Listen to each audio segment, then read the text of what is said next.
We're here at the Giro D'Italia. It's a glorious day and it's time for a tour of the Tinkoff-Saxo team bus. So straight away we've got tinted windows, quite a subdued look inside, but it's pretty relaxed and pretty luxurious too. So we've got leather seats all around, bespoke headrests on all the leather seats going through, obviously recliners. All the storage space, as in most of the team buses we visited, is full to the rafters. You've got all your helmet boxes here and an array of different helmets. This is Jules Jensen's helmet. That's the non-aero version. The team are sponsored by Specialized, so Specialized do two sorts of helmet. A load of spare aero helmets here, and that's Pavel Polanski's. So full of helmets. Again, side-facing seats here, really nice and comfy for a bit of a lie down. Leather throughout. Again, very dark with a nice, neat red trim, a bit night ridery. Moving along to the kitchen area, we've got all the radios laid out ready for the stage. We're about 2 hours before the stage start today on this particular tour. All the radios completely laid out, all labelled up, so rider has got their own individual radios, and also the team staff have got their radios. Team doctor, so that's for Massa.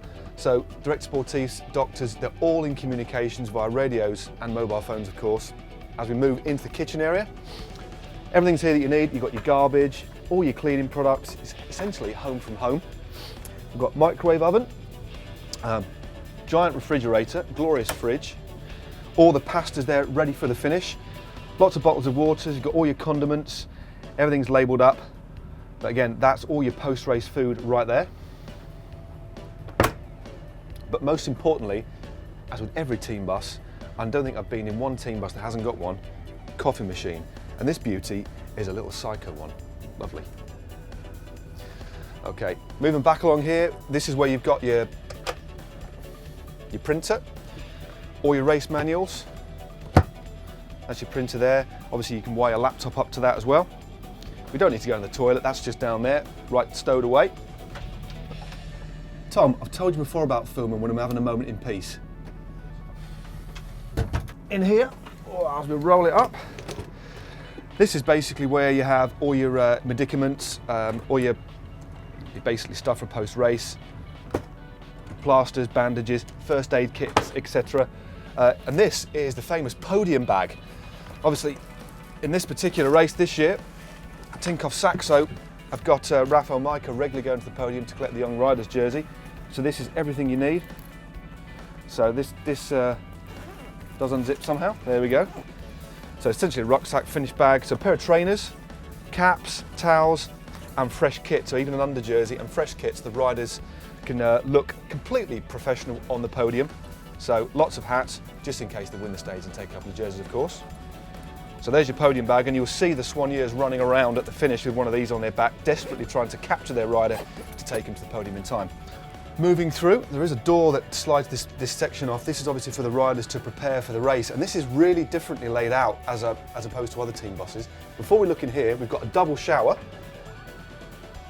Luxury all the way, especially on those really difficult days when riders need to get washed off, especially if there's a long transfer to the hotel. But back inside here, very different indeed. There's no actual natural light coming through here, a little bit through there. Other team buses, it's more like a lounge area. This is essentially like the changing rooms at a football match, where all of the riders have got a particular seat, helmet and shoes all laid out. This is obviously Rafael Micah's helmet here, labelled up as they all are, as are the bikes. He's got his cape there, he's got his cycling shoes. There's Nicholas Roach. They've even added a little photograph of Nicholas there, winning a stage of the Tour of Spain last year. Nice little touch. These are great. Underneath here we have lots and lots of stuff. We have capes, musettes, varied lots of spare kit. There's lots of gilets in there by the looks of it. Moving along, we have personalised bag for the director sportifs. There's Mr. Tinkoff, the man behind the team. Little personalised bag for him. Okay, I've got to keep rolling. It's a hot day. I'm alone against the wind, so thanks. It's hard time. See you later. Here we have spare shoes, tracksuits, capes, just loads of kit. It's essentially like a mini bike shop in here. Moving along again, all your spare gloves and socks, so the riders certainly don't go without. If any kit gets dirty or worn, they've got spare kit on hand. Because riders' suitcases generally go to the finish hotel, so if they've forgotten something, they've got everything they need to stay fully pro.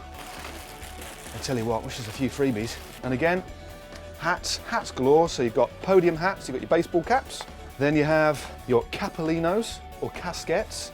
I prefer to use the words capolino, as we are of course in Italy.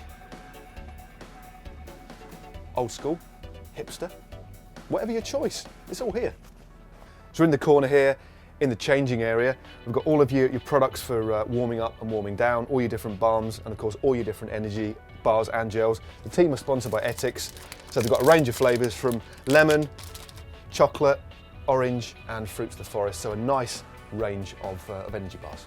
So essentially a very different feel to the Tinkoff bus, quite subdued and certainly protects the riders from the outside world so they can get focused and prepped before each race, and also post-race they can relax properly, but very different but pretty cool. For more Giro content, click here. And to subscribe, click on me.